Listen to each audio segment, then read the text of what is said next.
Alright YouTube, so we are here to talk about some Final Fantasy XVI. We're here to talk about the Final Fantasy XVI demo. I want to cover a couple of these Easter eggs that people noticed since the demo dropped. But I also wanted to talk about and get my thoughts on the 16 demo, which I'll do towards the end of the video after the Easter egg stuff. I wanted to do these two different videos, but I didn't want to do one and not the other, so we're just combining them into one. So let's just hop right into it. If we're going in order of when these Easter eggs appear within the demo itself, the first one would be with Jill and Clive talking under the moon.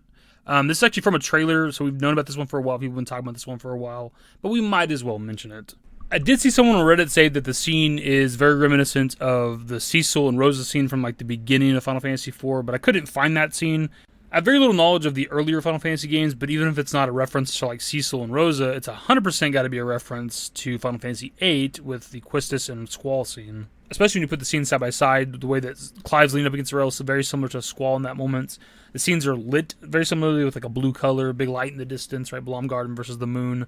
But also, I never even noticed it until putting them side by side that Clive and Squall's outfits aren't too dissimilar. Now, if we're continuing in order, the next Easter egg that pops up is actually another Final Fantasy IV Easter egg. This one's a little more solid than the previous one. But when we fight these Imperial dudes, after we kill them, we got to fight the Knight of the Blinding Dawn, and his kind of intro scene is very, very reminiscent of Kain from Final Fantasy IV. Clive, look out!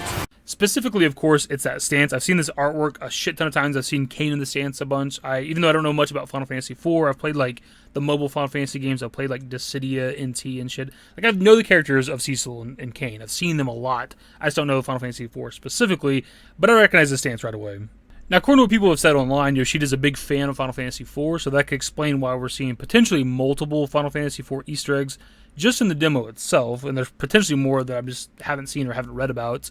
And I wouldn't be surprised if going throughout Final Fantasy XVI, there's more references to Final Fantasy IV, probably a lot of the series as a whole. Now, the next two Easter eggs take place pretty close together, and they're after you kill the Knight of the Breaking Dawn. Clive kind of pieces together that there's some traitors that are going after his father and his brother, and he whistles for his chocobo, and the whistle is quite familiar. Father and Joshua are in danger. We must hurry. Take your steed.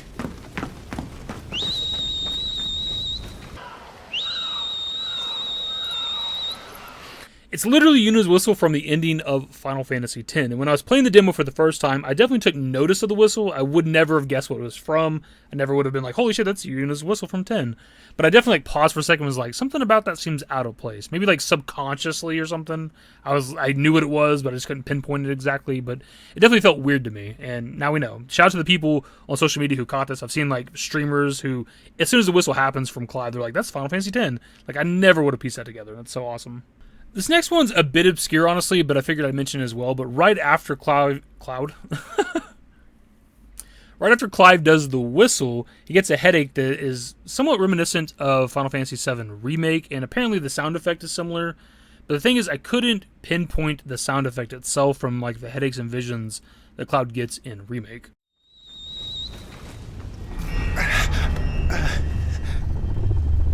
What is that?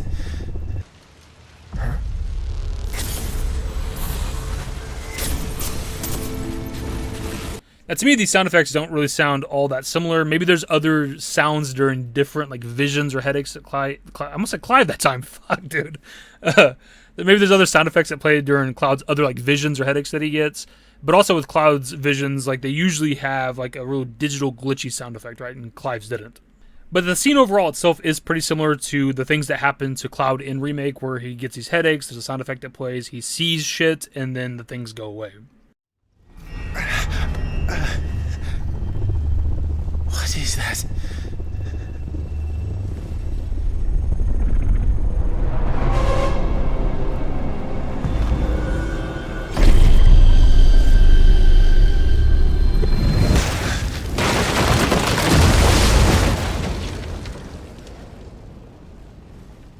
So yeah, looking at that scene as a whole, I don't know how you could watch that and not think of Remake. I definitely thought of that as soon as I seen it. As soon as I seen Clive getting a headache and start seeing shit, this hooded figure that he's apparently going to be haunted by throughout the game, at least to some degree. We've seen that in the trailers. That's definitely similar to Cloud being haunted by Sephiroth, throughout Remake, right? So I don't know if it's intentional or not from Yoshi P, a nod to FF7/Remake, but that's definitely what I got from it for sure. In terms of my overall thoughts on the demo, it's not overwhelmingly positive, but I'd pretty much be echoing the same positives that people are saying, right? Like the visuals are great, the voice acting's great, the music's obviously phenomenal. It's a Final Fantasy game. Has Final Fantasy games ever had bad music? But the absolute standout for me is the combat, which is to be expected because that's what the kind of the main thing with this game, because there's not a whole lot of like side content from what we've seen in interviews and stuff. It seems to be mostly combat focused. But it was actually very, very fun. I actually really, really enjoyed it, to the point that I wish there was more in the demo itself, and that's where one of my complaints comes in, because it's very cutscene heavy and like exposition heavy, and apparently that was told to us before the demo came out. Like we were supposed to know that going into the demo. I didn't, though. As people who regularly watch the channel know, like I'm kind of just been in the middle on 16. Like I'm looking forward to it. I don't think it looks bad by any stretch of the imagination, but I haven't been keeping up with all the interviews and all the news. We haven't been covering every little thing on this channel, right? But it's a game I'm definitely looking forward to, but I didn't know that going into it. So I'm going into demo expecting to really give the combat a shot, and you do get that for the most part. But there's a 2-hour demo, and there's probably like, I don't know, dude, like 80% or so of the demo is cutscenes, like cinematics and people talking and stuff like that. And it's like, man, I just want to do some fighting. And speaking of the exposition, I'm just being completely honest with you guys here, as I always am on this channel. I just found myself not caring that much about the story, and I'm not sure why that is. A big part of it might be because we already know a lot of what's going to happen in this demo from trailers specifically, but also a lot of interviews. Like going into the demo, you already know that Joshua's going to die, right? You already know based on the trailers and shit that Joshua and Clive's dad's the one that gets his fucking head cut off, right? And just stuff like that. Like this Marlboro fight right here, like you already know this from the very first trailer. Actually, you see Joshua's dad get his head cut off in the very first trailer for 16. And there's just so much dialogue and me wanting to get back to the combat that I found myself just a little bit bored in the demo. But again, apparently this was told to us beforehand, and maybe that's a part of the reason why the demo stuff can carry over. That way you can kind of skip this intro sequence when you fire up the actual full game, which will be kind of nice. Now, to be fair, once you beat the demo, you do unlock the iconic challenge. I have not played that. I'm assuming that is for the people that just want more of the combat. I've not hopped into that yet. I'm sure that that's fantastic, especially if it's more combat focused. But I'm speaking purely on the demo itself, and I didn't even know the iconic challenge was a thing that you unlock once you beat the demo. My idea was to play the demo and then talk about it, right? And again, I'm not taken away from the story in any way. Like the story's gonna be great, I'm sure, like just about every other Final Fantasy that has ever existed. It's just that we knew a lot of what's gonna happen in this demo already, and I'm the kind of person that's like, if I already know it's gonna happen, it doesn't hit as hard for the most part. All right, like knowing that Joshua was gonna die, like I'm not gonna get all emotional during Joshua's death scene. It's definitely tragic, and Ben Starr's voice acting is fucking amazing, but still. But I'm hooked by the combat alone, right? And the story is just kind of a bonus thing there. There is a mystery, there's some intrigue there, like the hooded figure. I think people have been speculating for a long time that the hooded figure is Clive. I'm not sure in what way they think it's Clive. Is it like a second personality or some shit? I don't know. We've definitely seen that thing turn into Ifrit. We've seen Clive turn into Ifrit. We've seen in the trailers Ifrit fighting Ifrit. So I'm not exactly sure in what way that works in the story itself, but there's definitely a mystery and an intrigue there. And just in general, the world looks fantastic. It's a world I want to explore. It's a world I want to see more of. Actually, just talking about the demo in general, people were having like technical issues. There's apparently like bad frame drops throughout the demo. I played through it twice now. Once on my own, just the other day, like 4 in the morning whenever I woke back up and decided to download it. And then today, I played through it again really quickly, skipping the cutscenes because I just want to capture some gameplay for the video. And I've not experienced that at all. I don't think I've seen any frame drops at all. Maybe there's some in this gameplay and I just haven't noticed it. But through 2 playthroughs so far, on performance mode, on frame rate mode or whatever it's called in this, I haven't seen any problems, man. I suppose I should comment on the iconic battles a bit. This is just from the beginning of the demo, so it's not the full fight between Ifrit and Phoenix. They're kind of okay, at least this one is. Like, it's very, like, scripted and kind of lengthy. It's, like, very repetitive of, like, you and Ifrit just fighting underground in this infinite chasm with all these, like, pillars and shit that apparently if they all get knocked down, it'll make, like, the castle crumble or fall into the ground or whatever. I can't remember exactly what Joshua says. I didn't even bother to play it again because it wasn't very fun, if I'm honest. The other ones look better. Like, I like the concept of, like, you're kind of on an on-rail shooter with Phoenix, like, fighting Ifrit. Like, that's kind of cool of a concept for a Final Fantasy game. But the other ones that we've seen in the trailers, I think, look a little more fun than this. Again, this isn't the full fight here. This is just the falling part before you get into the big-ass chasm. But it's really just you shooting at Ifrit constantly the whole time and just occasionally evading an attack, and it's just not very fun. Again, the other ones look more fun that we've seen in the trailers, and I'm really looking forward to those. And I'm gonna hop into the iconic challenge at some point, maybe today, maybe tomorrow, I don't know yet.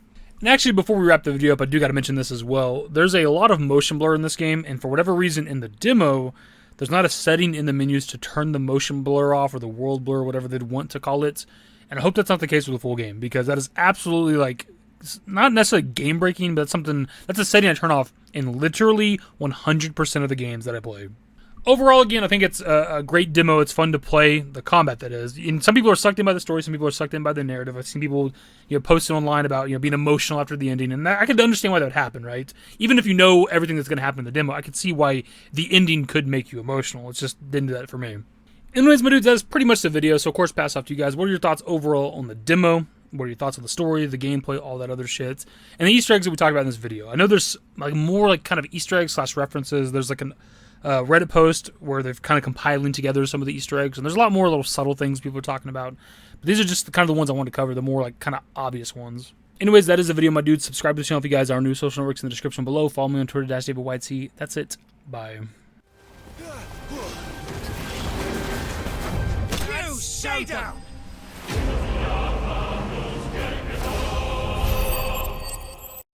Used to care what people thought, but now I care more, and nobody out here's got it figured out. So therefore, I've lost all hope of a happy ending, depending on whether or not it's worth it. So insecure, no one's perfect. We spend it with no shame. We blow that like Coltrane. We in here like Logain, or leave it like Cobain.